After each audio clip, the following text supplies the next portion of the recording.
other interesting things that were brought up in some of these TikTok meetings were they were kind of concerned, or at least seems concerned about the real motives with data privacy, national security, especially the data privacy one was interesting to me because we do not currently have a US equivalent of the GDPR that's implemented in Europe, their data privacy law.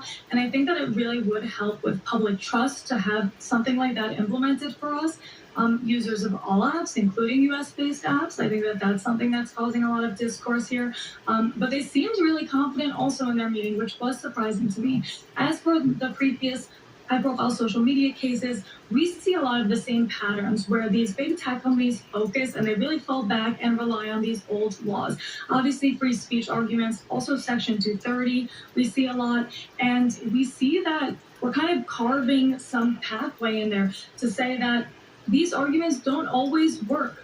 They don't always apply. That's something that we saw the Supreme Court argue back to TikTok as well during oral arguments, as they were asking, how does free speech apply here? How is the algorithm speech, which we saw in the NetChoice case, which I'm surprised that they didn't highlight ridiculous even further. But we've been seeing the same arguments, and we're also seeing these same arguments get broken down with the use of creativity from victims' rights attorneys and individuals who are represented. This is right. By these apps. And I think that this is a perfect example of a case where they use those arguments even in the meetings with TikTok. This is right. Asked by people in the Q&A sessions. Y'all are taking away our rights. And they were pretty confident in these arguments that I think did not work perfectly for them. It was definitely not an ideal outcome for TikTok.